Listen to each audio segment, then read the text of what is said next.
you hear me? Yeah, I can hear you just fine. Okay. So how are you doing today? I wasn't sure we were having a session today. Neither was I until like a couple hours ago, honestly.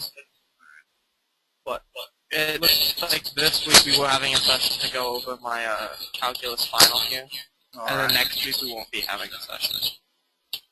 So next week we won't. Yes. All right. Let me go in and make that notation right now so I don't forget.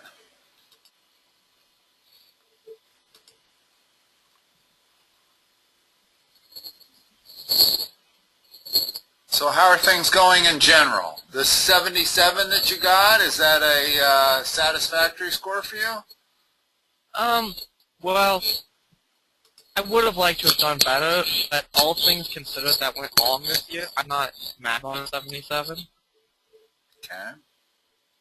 In the class, I'm a little annoyed that in the class that leaves me with 3% lower than a B.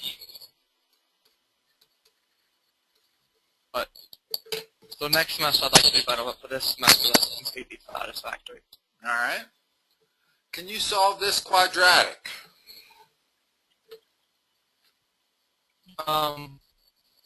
Yeah, I believe so. Okay, what's the first step? Move the 6 over. So I have a x squared minus x minus 6. And then I would factor that into x minus 3, x plus 2. Alright. And then I'd have x equals 3 or x equals -2. That's okay. No need to go any further. So how did you miss number 18? I don't know what I was thinking. It almost looks like you got confused with completing the square. In other words, the most important thing on a quadratic is to get everything on one side and 0 on the other. Now, that same problem that I just did, I could have completed the square on it also. I didn't have to move the 6 over to the other side. I could have done this. Taken half of this coefficient, squared it, added 1/4 to the other side to balance it, and now I have x minus 1/2 squared equals 6 1/4, and now take the square root of it,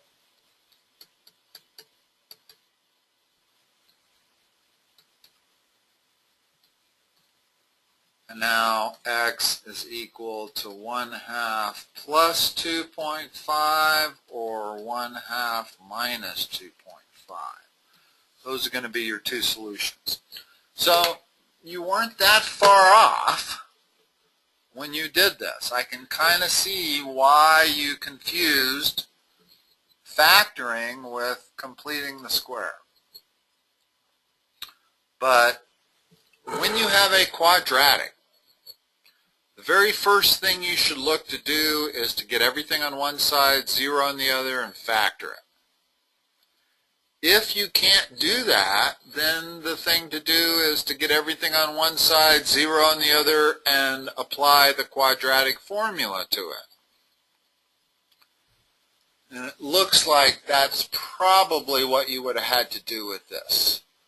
In other words, because we have an answer here that looks like an irrational number, it probably wasn't going to factor nicely, and we would have had to apply the quadratic to it. But just remember, that's a huge part of higher mathematics, is figuring out how to factor quadratics. Now that I'm looking over this question, it looks like what I did is I completely forgot about the quadratic formula. Yeah, it looks like you put the 15 on the other side, you factored out a 3x, and that would have been the direction to go if you were completing the square. But I want you to remember that when you're solving a quadratic, step number one is to always put everything on one side, 0 on the other, and proceed from there.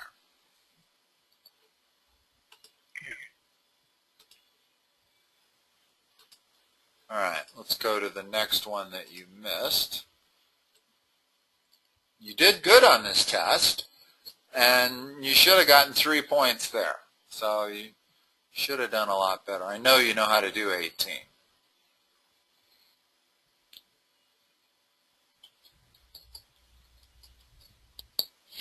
Let's see, 21 you got correct. 22.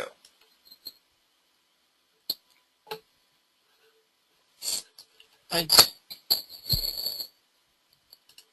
going to pull up Wolfram Alpha here and graph this.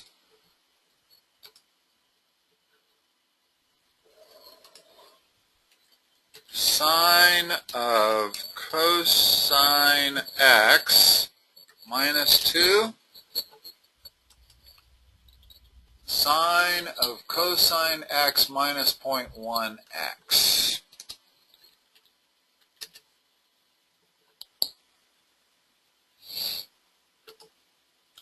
Now remember that this is the derivative function.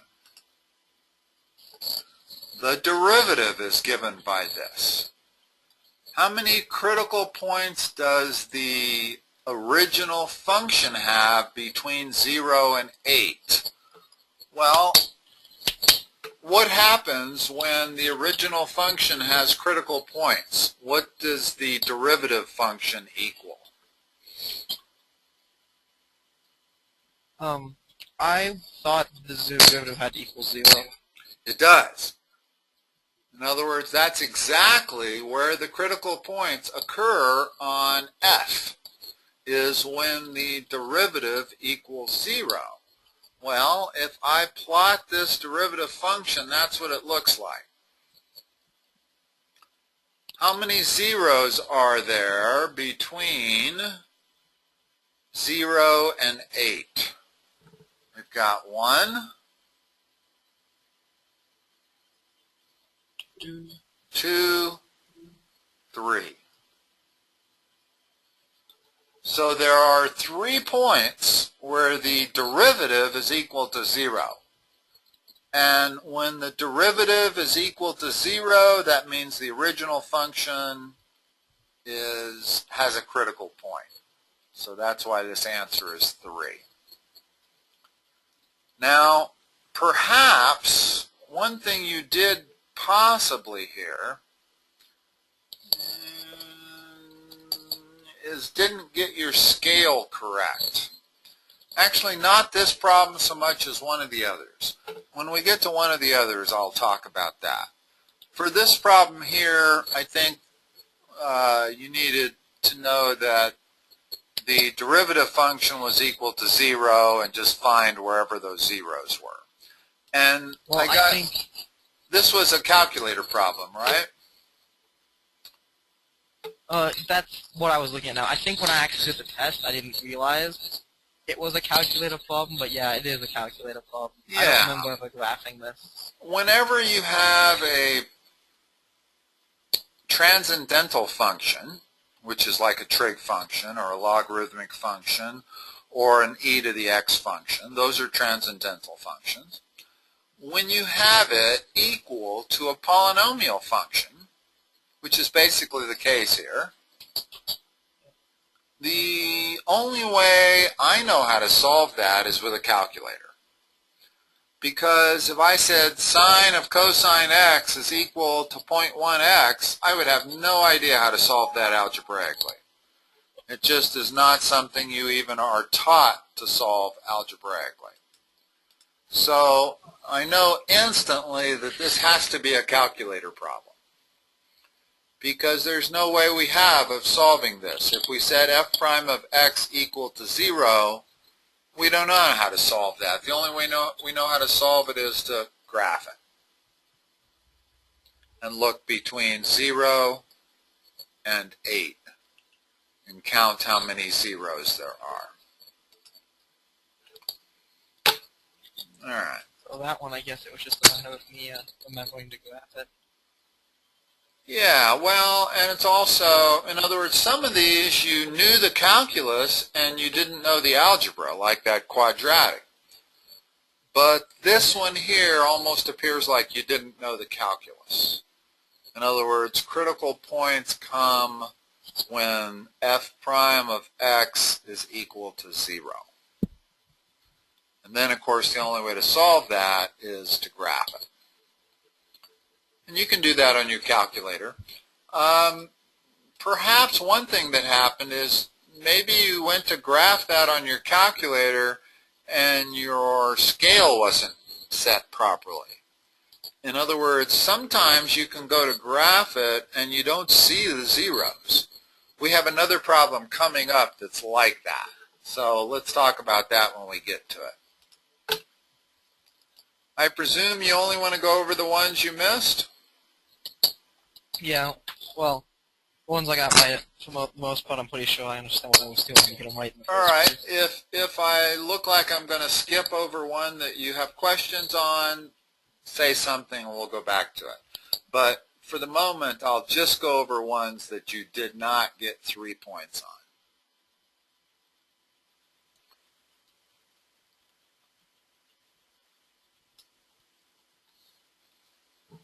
All right. This is strictly a definition problem here.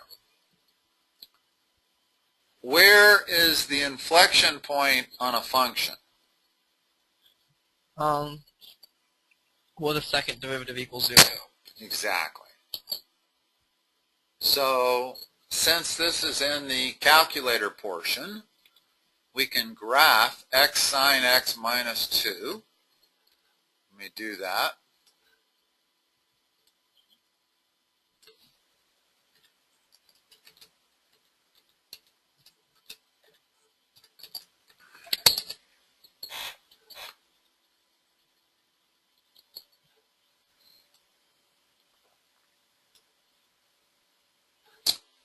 And let's see.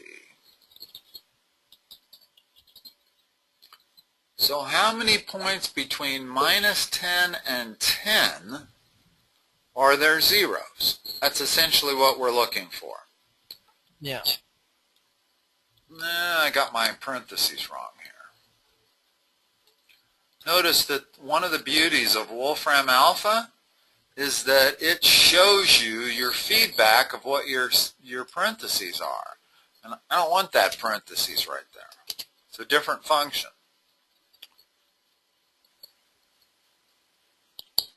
All right.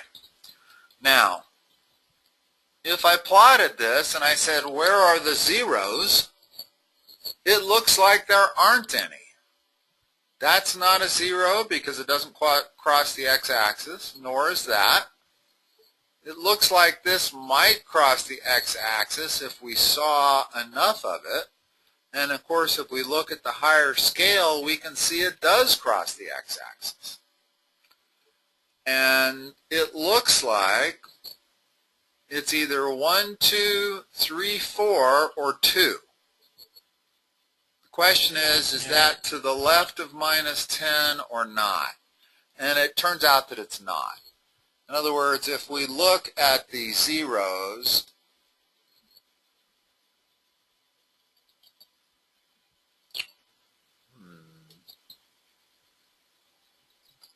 we notice that there are 2 at plus or minus 9, and that there are 2 at plus or minus 6. So in the interval 0 to or minus 10 to 10, there are 4. Notice that there are an infinite number of zeros. If we don't limit the domain and we go negative infinity to positive infinity, it crosses the x-axis an infinite number of times. But they ask specifically from minus 10 to plus 10. So we can tell that there aren't any from minus 6 to plus 6, but there does look like there's these 2 zeros near minus 10, these 2 zeros near plus 10, What kind of calculator do you use, Chase? I have a the Texas Instruments TI. I want to say like the 84, the 85. The 84? Okay. Well, if you put this function in and graph it, if you were to get something like this, then you need to zoom out. Zooming out on this graph gives you this graph. And one can see from this graph that we do have quite a few zeros on this function. And it looks like there might be 4 of them between minus 10 and 10. We can't tell that from this graph here. So it may be that you plugged it into your calculator and you saw this and you said, well, I don't see any zeros, and that's why you answered 0. I remember this question, and I was sitting there doing it, and I never once thought to graph this one either. Okay. Well, again, notice how difficult it is to solve this polynomial. In other words, nowhere in math have I ever been taught how to solve this.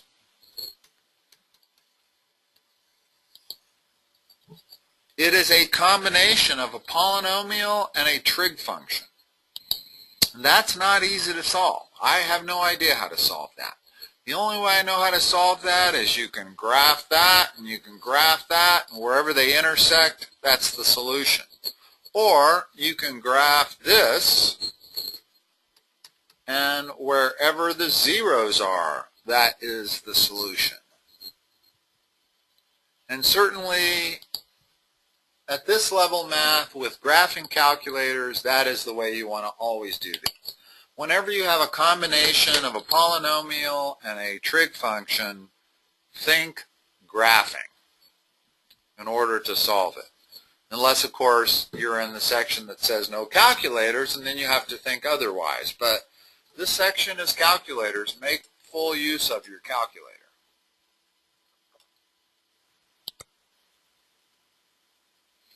Okay, number 26. I remember us doing that last session.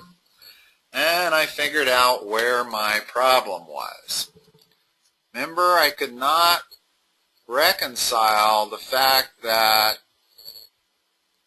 x should have been negative and x kept coming out. In other words, dx dt kept coming out positive. Well, I figured out what the problem was. If this is x and this is y, and you have a little boy pulling on the bottom of the ladder with his tricycle, what is happening to x? It's increasing. It isn't decreasing. Even though the direction is in the negative x-axis, the fact of the matter is as he pulls on that ladder, x is increasing. So dx dt is definitely going to be a positive. It's a positive 1 foot per second. It's not a negative. I was getting confused because it looks like it's going to the left, and it is. But that's not really what we care about. What we care about is x, is it increasing or is it decreasing? In other words, had he been pushing on the ladder, x would have been getting smaller. As he pulls on the ladder, x gets bigger. And that solves the only problem I had with this question, which was how come I was using a negative sign on x and getting a positive sign on y or something like that. But notice that as he pulls on the ladder, y should get smaller. So y should get negative. So dy dt should be less than 0, and dx dt should be greater than 0. And it is. In other words, when we set this up, x squared plus y squared equals 24 squared, and we implicitly differentiate it, dx dt should be positive and dy dt should come out negative. And it did. It's just that when I looked at it the first time, I was thinking dx dt should be negative and dy dt should be negative, and they should not. X is increasing, y is decreasing. Okay, do you have any other questions about this particular problem? Let me look at it again. Even the hard part of this problem is how fast is the angle between the top of the ladder and the wall changing. And the only reason that is difficult is because it requires you to set up an inverse tan function. In other words, they're saying this. Here's the angle they're talking about. Well, what they're asking about is d theta dt. So, first of all, you have to define theta. Well, the only thing we know is that the tangent of theta equals x over y, which makes theta equal the inverse tangent of x over y. And now d theta dt, well, you implicitly differentiate that function.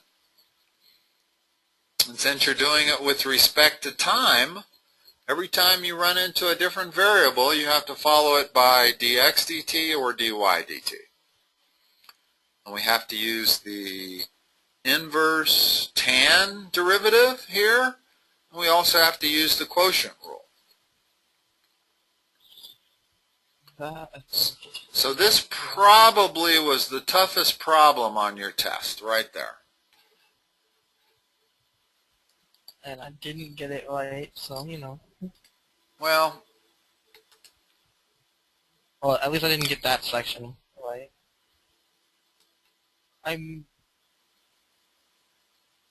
on 26 you got 3 points on 26. How many were available? I got 5 of the 9 points available for it. Okay. Well, that's not bad. But I made some errors on the B and C. Well, this is actually a very classic problem. This is a great problem. It teaches you really how to distinguish between negative and positive on derivatives, and how to work with angles on related rates. In other words, related rate problems can be pretty easy until you run into angles. And then once somebody runs into angles, they have lots of problems on it. And this incorporates it all. So if you can do 26, you can do most any related rate problem. All right, let's go on. All right, no calculator here. Number 1, again, a definition problem. Inflection points come when the second derivative is equal to 0, not the first derivative. I just did the first derivative. You took the first derivative. First derivative is equal to 0 when the original function has minimums and maximums. In other words, when a function has a minimum and a maximum, the slope of the tangent line is 0. But when a function has an inflection point, the point where it goes from being concave up to concave down or vice versa, it's the second derivative that's equal to 0, not the first. And that makes it much easier to solve. When you take the second derivative of this, you end up with a linear function. And a linear function only has one solution.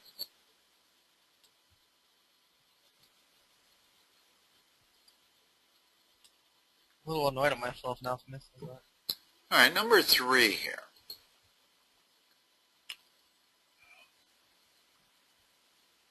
number 1 on number 3 said f has a local maximum at x equals minus 3.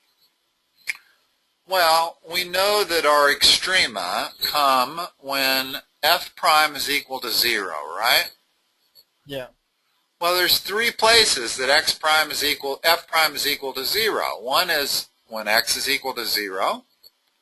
One is when x equals 2. And the other is when x equals minus 3. But not all of those extrema are maximum or minimum. Some of them are maximum, some of them are minimum, some of them are neither. In other words, if I draw the following function,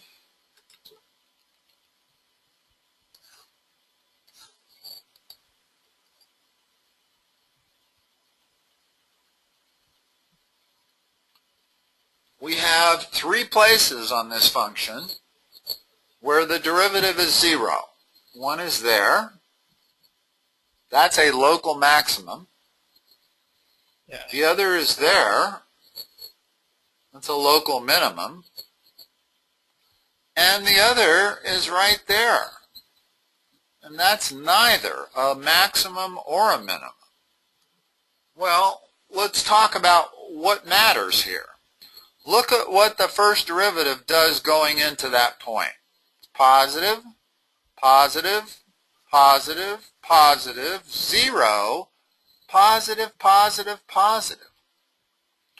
So, by the first derivative test, if the first derivative does not change signs to the left or the right of that 0 point, it is not a local maximum or a local minimum.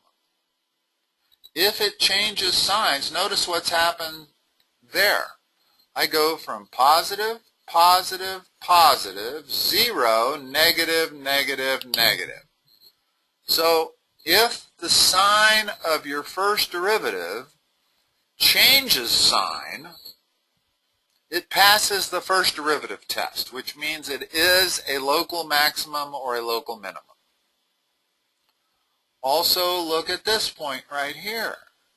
We go negative slope, negative slope, negative slope, 0 slope, positive slope, positive slope. So for a maximum, we have to go from positive slope to negative slope. For a minimum, we have to go from negative slope to positive slope.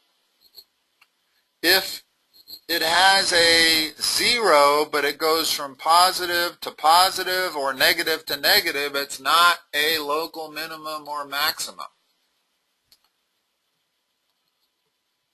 So, let's look at this function. We know the zeros are at 2, 0, and minus 3. And at minus 3, is that a local maximum? Well, if we apply the first derivative test, yes it is. Because the slope, when you plug in, say, minus 4 for x, notice you get negative, positive, negative, which comes out to be positive. So the slope is going from positive, and then if I plug in minus 2 for x, I get negative. So it goes from positive to negative. So it is this situation right here. It goes from positive to negative. That would indicate a local maximum. So this one definitely has a local maximum at minus 3. A local minimum at 0. Well, let's plug in a number left of 0, minus 1. Well, minus 1 gives you negative, positive, positive. So minus 1 is negative. So the slope is negative to the left of 0. Plug in a number to the right of 0, 1, and you have positive, positive, positive, so positive. So it's going negative to positive. That makes it a minimum. Got it. Okay, so No, 2 I don't know is what I did correct. there. In other words, we're applying the first derivative test on both 1 and 2. We're checking points to the left of the 0 and to the right of the 0. And if we go from negative to positive or positive to negative, we know it's either a maximum or a minimum. Well, notice what happens around the point 2. Well, when I go to the left of 2, this thing's always positive because we're squaring it. So it doesn't matter if this thing comes out negative or positive. When I square it, it comes out positive. So when I go to the left of 2, I got positive, positive, positive. And when I go to the right of 2, I got positive, positive, positive. So my slope is this model here. Goes from positive to positive. Or if it goes from negative to negative, it's also not a local extrema. And this is one of the most important things you can grasp about differential calculus, is this concept of where the extrema reside.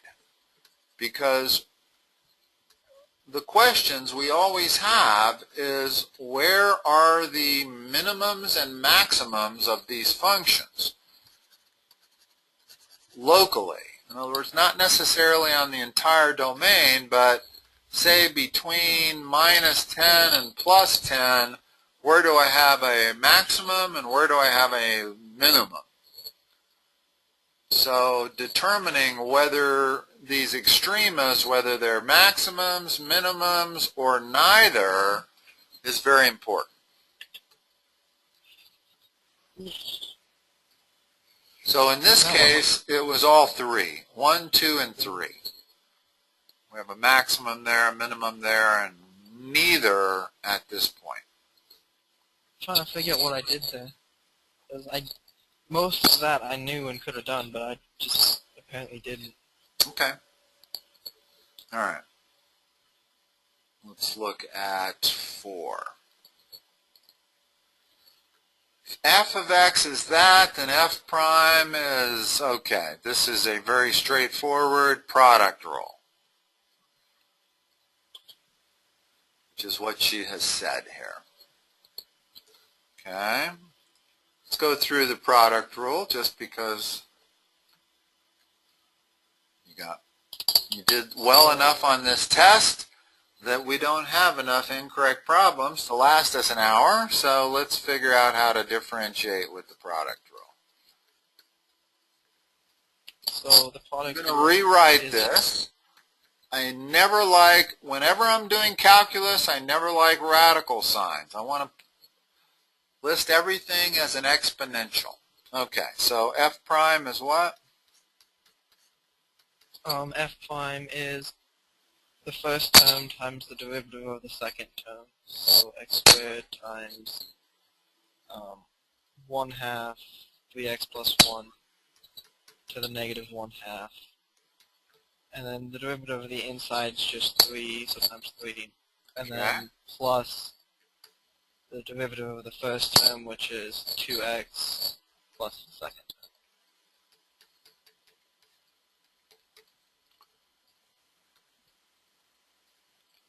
Now, let's look and see if that answer is on there.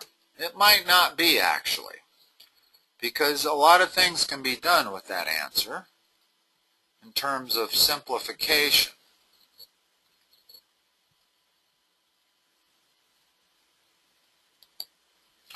Notice that whenever you use the product rule, you always have something that can be factored out. See those two terms? Yeah. I can factor that out. I can factor out 3x plus 1 to the negative 1/2. But, okay, looking at all of the answers here, I see that I only have a single term in my denominator. I don't have two terms like my answer came out to be.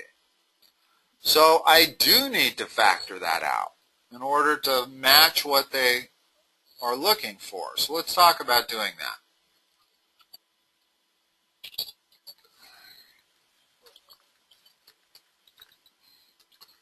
Am I going to factor out 3x plus 1 to the minus 1/2, or am I going to factor out 3x plus 1 to the plus 1/2?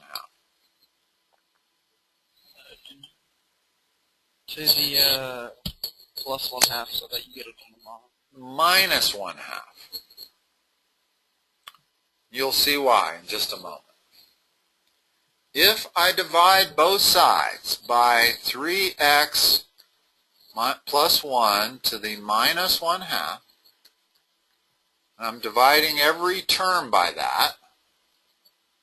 Well, when I divide that term by 3x plus 1 to the minus 1/2, I get 1.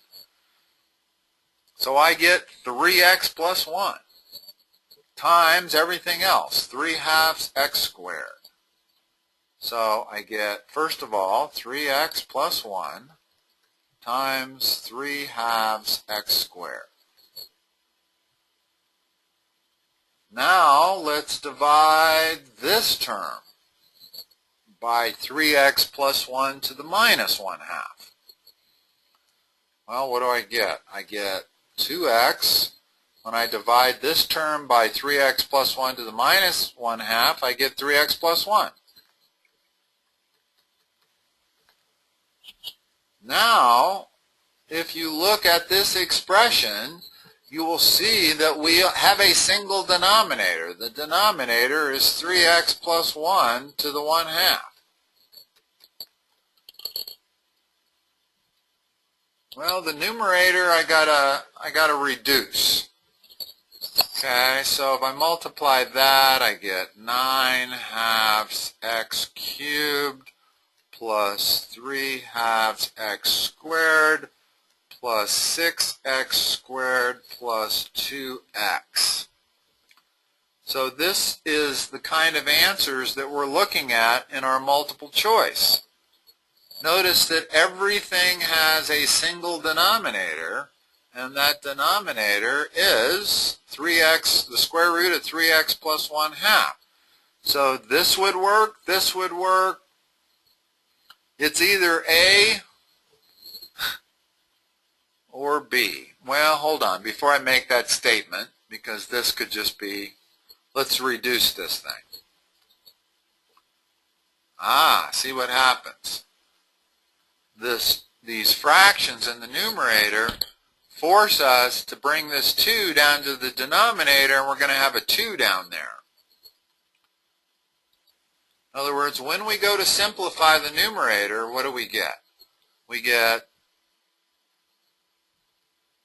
9/2 x cubed plus, this is 12/2 and 3/2, 15/2 x squared plus 2x all over 3x plus 1, the square root of.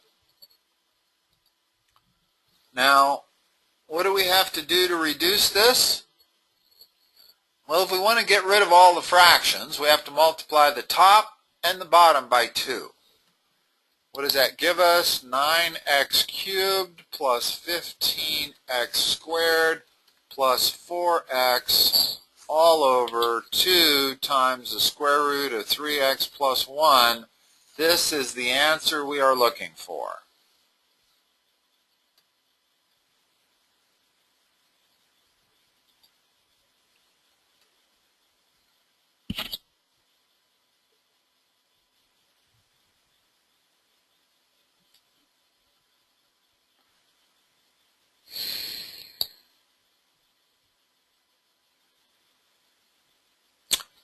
Well, I've made a math error somewhere here,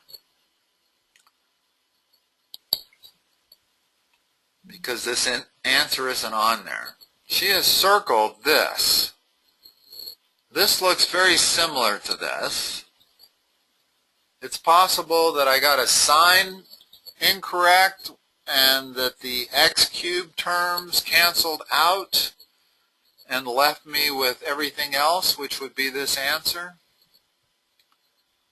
I'd have to go back and re-examine my math to see where I made my mistake, but I suspect that's what happened. In fact, we almost maybe can find it here. It's probably not worth the time to go back and examine how I lost the 9x squared.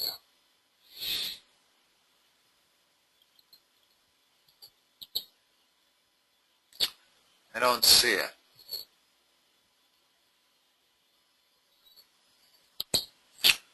But I'm 95% sure my methodology was correct in the way I did this entire problem. So, for the moment, let's not worry about the fact that my answer is off.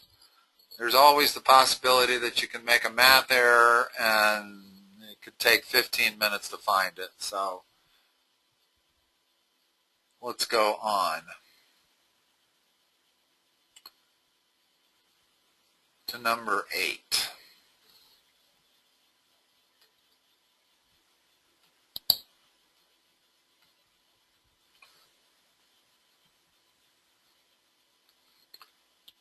I wasn't sure at all what to do here, so I was just guess, and apparently guessed wrong.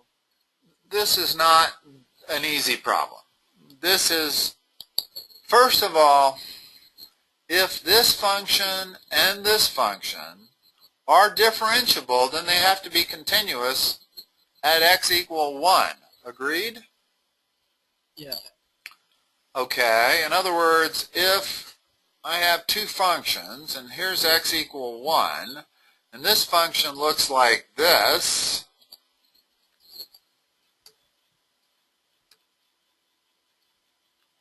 and this function looks like this, that's not continuous.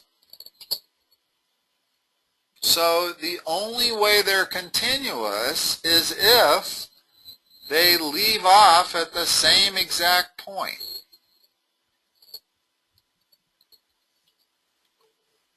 In other words, this function has to be equal to this function at the point 1.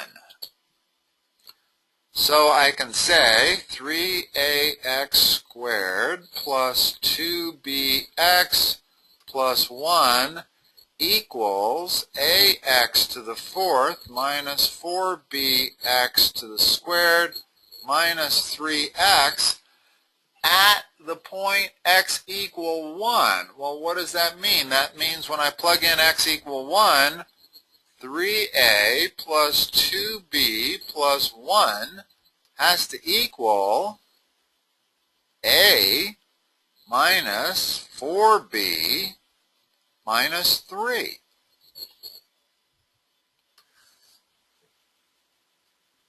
So we can get that far, and I can simplify that, but the problem with that is that I have one equation and two variables.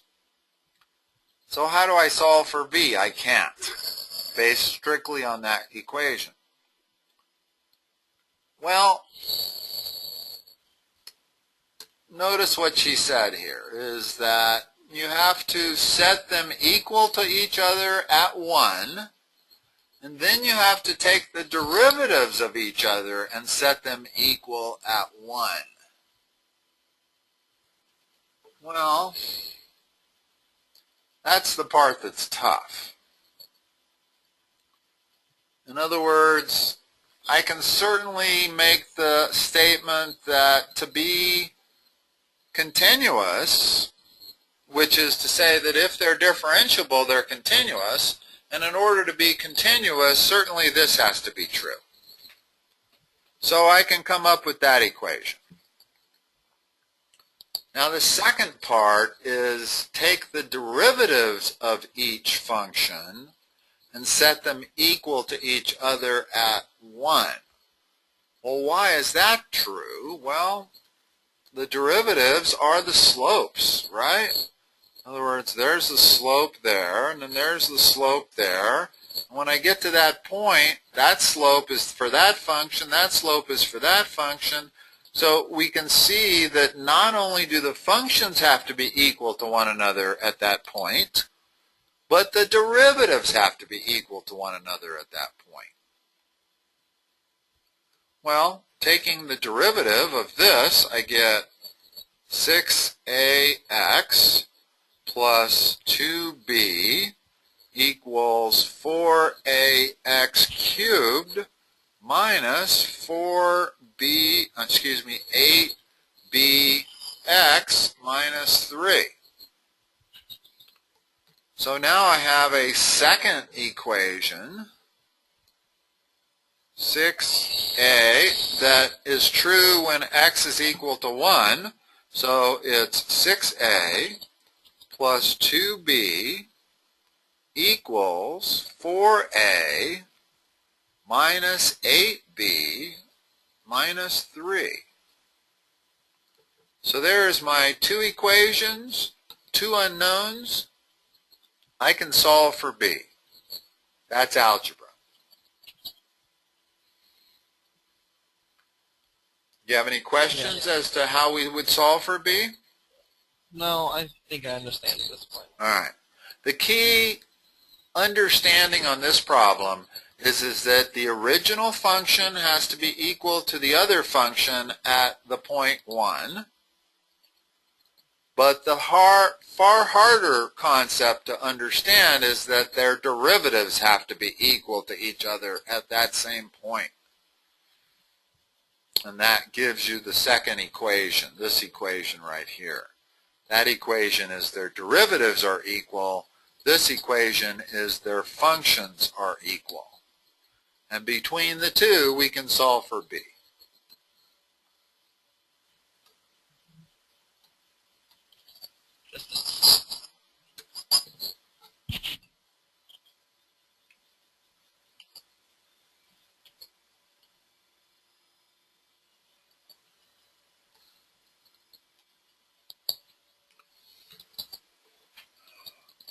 Okay, concave down and concave up is another definition problem.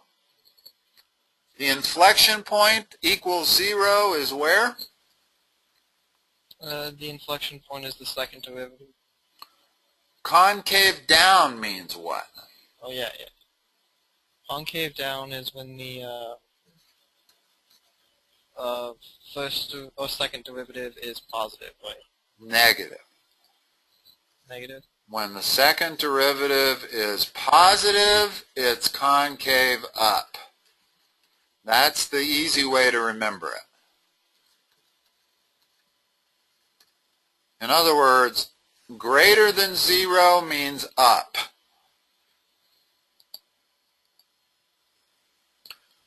The reason you might have gotten it mixed up is because concave up means a minimum. If we are looking for minimums, if we are trying to determine whether something is a minimum or a maximum, and we can't tell by the first derivative test, let's say the first derivative, the slope came out to be 0, so we know it's either a minimum, a maximum, or neither. Well, you can do the first derivative test to determine which, but sometimes that's not all that clear. So you have to do the second derivative test. And the second derivative test is very, very easy. When it's less than 0, it's concave down. When it's greater than 0, it's concave up. That's all you have to remember. Seems pretty easy. Yeah, so let's take the second derivative of this. We'll take the first derivative.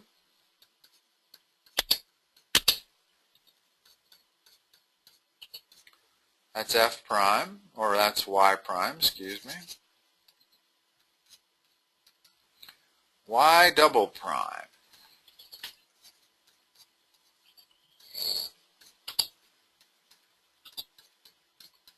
We now have a quadratic. That's why being able to work with quadratics is so important in math, all levels of math. It's because even in calculus you end up having to factor quadratics. Well, what am I looking for? I'm looking for when 12x squared plus 48x minus 144 is less than or equal to 0. Less than, not even equal, less than. Well, if I can factor this, then I can use a sign chart to figure out wherever it's less than 0, right? Yeah. Well, notice first thing I can do to make the problem a whole lot easier is to divide both sides by 12.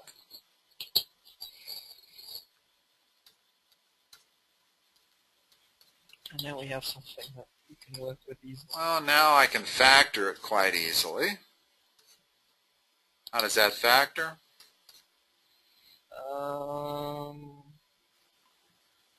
Plus 6 minus 2. All right. Now, it's not 100% clear what the solution to that is. But if you use a sign chart and critical points, what are the critical points? Negative 6 and 2. Okay, there's 2.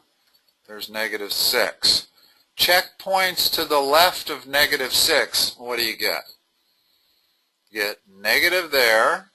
You get negative there. Negative times negative is positive, so all of these are positive. Check a point between negative 6 and 2. We put in 5 and we get positive. How much did you put in? So I put in negative 5 and we get positive, and then we get negative. Aha. So negative. So that's negative. I would have put in 0. But that's okay. Any point between negative 6 and 2 works. And now put in a point greater than 2. What do you get? 3 get positive and positive. All right. So from our line chart, we can see our solution. We have to be less than 0. That's only true right there. That's why A is the answer.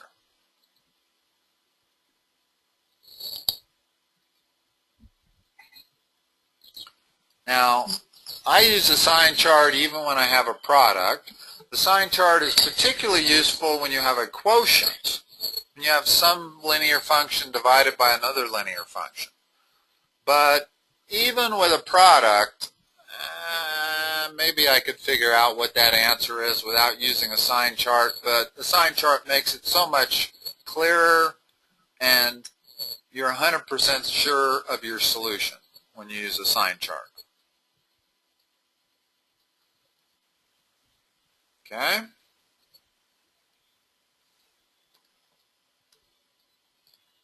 All right, 10.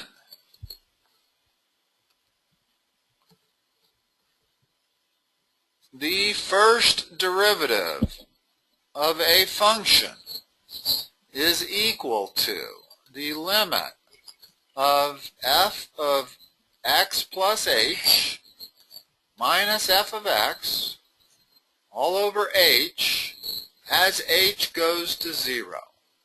That is the official mathematical definition of first derivative. Yeah. So, if we're looking at this function, this looks exactly like this. So what is our function? Tan of x. Yeah. Y equal tan of x. If I wanted to know what the derivative of tan of x was, I would take the limit of f of x plus h minus f of x all over h as h goes to 0, which is exactly what they do there. So our answer to this problem is y prime. Well, what's the derivative of tan of h? Secant squared of h, or secant squared of x. And in this case, they want the secant squared evaluated at pi over 4. Well, secant is the cofunction of cosine. Cosine of 45 degrees is square root of 2 over 2. That means the secant of 45 degrees is 2 over square root of 2. And since we are squaring that, we get 4 over 2, or 2. 2 is our answer. D.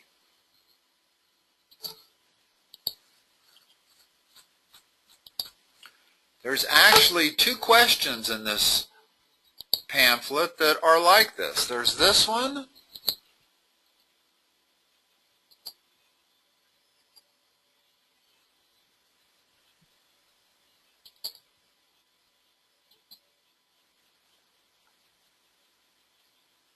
and there's 23.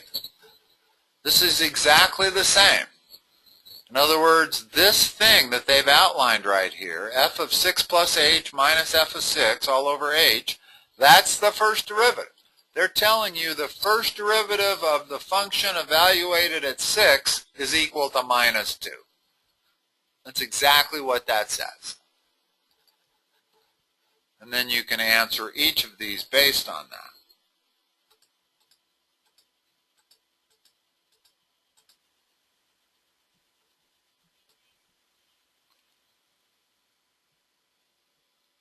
Alright, 11 you got right. I like your analysis. The slope goes from plus plus plus to minus minus minus minus to plus plus plus.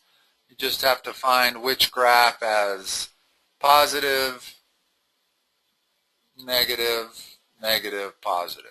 You got it right. So.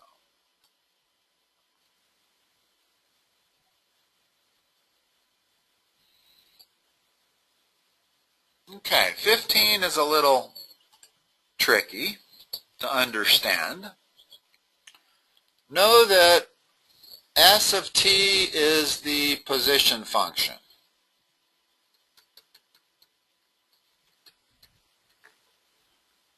S prime of t equals v of t equals the velocity function, first derivative of the position function. V prime of t equals a of t, which is the acceleration function. So when they talk about the maximum velocity, they give you the position function, and they want to know the maximum velocity.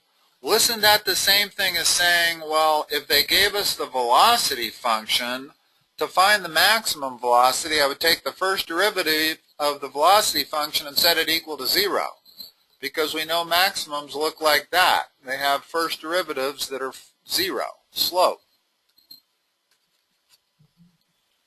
So that's all we have to do here, is take the second derivative of this, which would be the acceleration function, set it equal to 0, and solve on this interval.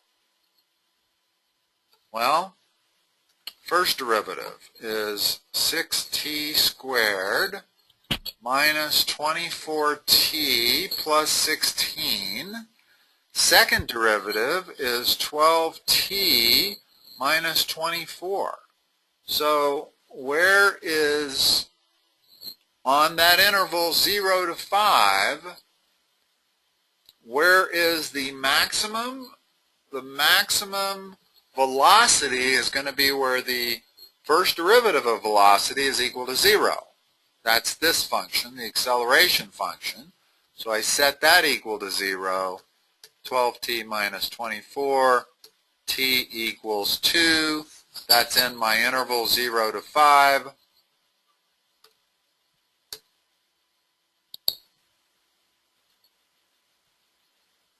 Did I make another math error? I must have. What is, I don't see 2 as an answer on there. Let me look real quick. What did I do here?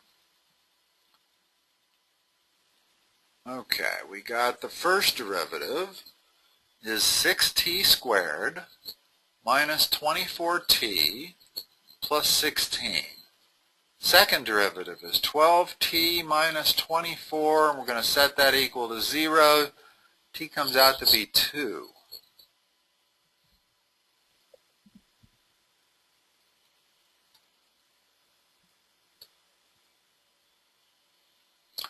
Again, it looks like you set the first derivative equal to 0.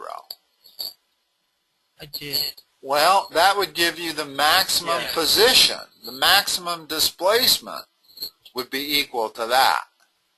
But if you want the maximum velocity, then treat velocity of it as if it was the original function. Take the first derivative of it, set it equal to 0. And that's what I did, but I must have made a mistake because the answer isn't on there. I did exactly what she says to do here. And I can't figure out why I missed it, but again, I'm not going to worry about the math, the arithmetic of it. I'm certain of my method.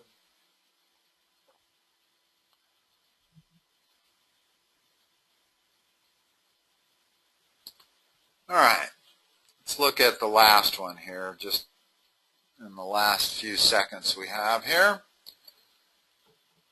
That is the derivative function.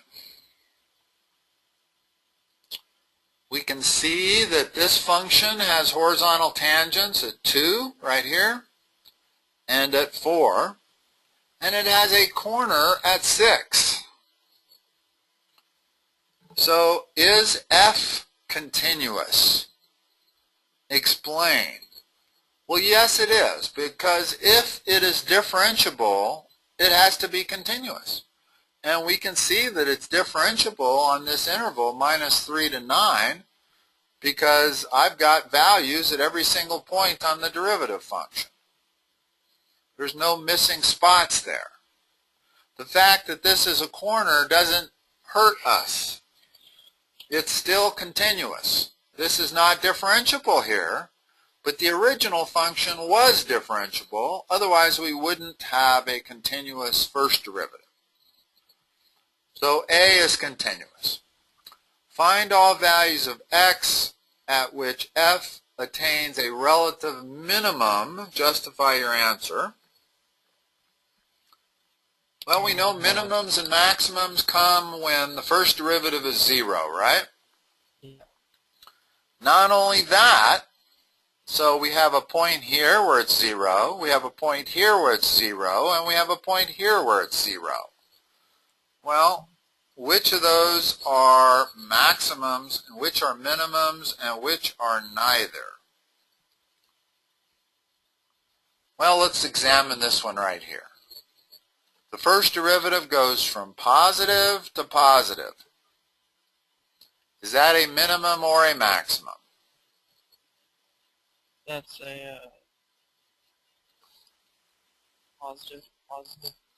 It's neither. That neither of them? That's neither. In other words, if I look at this function right here, y equal x cubed, notice that there's the derivatives equal to 0, but it's not a maximum or a minimum because the slopes go from positive to positive. They don't change sign. In order to produce a maximum or a minimum, you have to have the slopes change sign. So this is neither. The next point, right here. Well, we go from negative slopes to positive slopes. Well, in a function that looked like that, here's your negative slopes. You go into positive slopes. That looks like a minimum. So this would be a minimum at 4.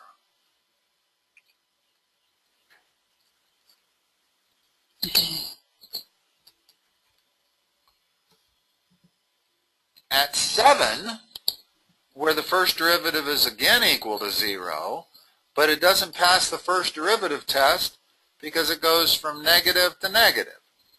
So that's neither a minimum or a maximum either. So at this point, we have found a minimum at x equal 4. And that's all. Find all values where we have a relative maximum.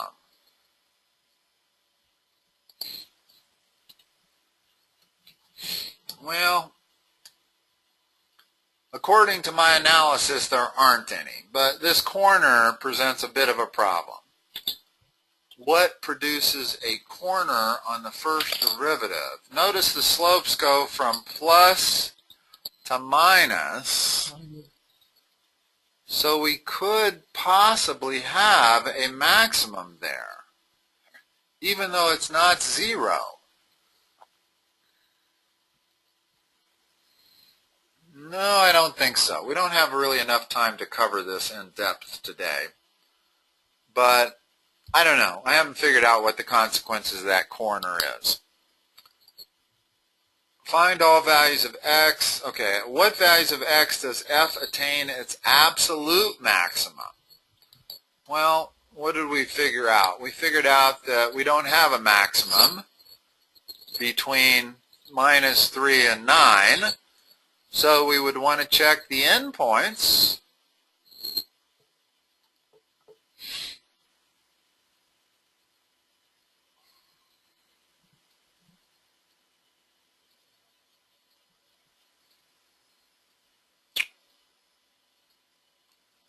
Well, let's ignore question D for the moment about the absolute maximum. That's a hard question to answer. We're going to run out of time here, but I can answer question E very easily. Find the values of x where f has a point of inflection. This is the first derivative, so what do I want? You want the ones where it goes from positive to positive and negative to negative, right? Well, I want the derivative of this function where it's equal to 0. That's points of inflection. That would mean that my second derivative was equal to 0, right? If I take the derivative of this function and find the places where it's equal to 0, those are the same places where my second derivative of the function f is equal to 0. Well, where is that? That's right there at x equal 2. It's right there at x equal 4. And it's right there at x equals 7. So we have 3 points on the original function where the second derivative is equal to 0. 2, 4, and 7. Remember, the second derivative is merely the first derivative of the first derivative.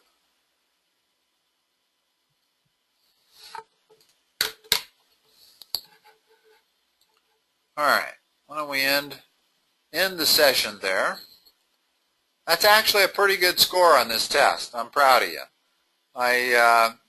There were at least 2 questions here that you should have gotten that you didn't get.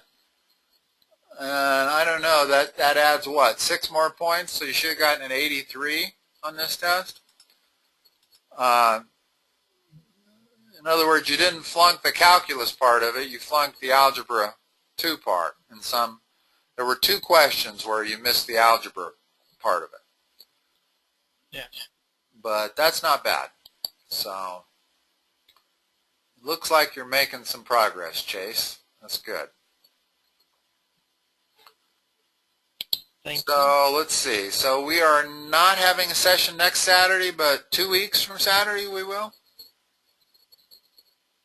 Yes. All right. Sounds good. Have a good holidays. I'll talk to you next semester. Talk to you next semester. All right, Chase.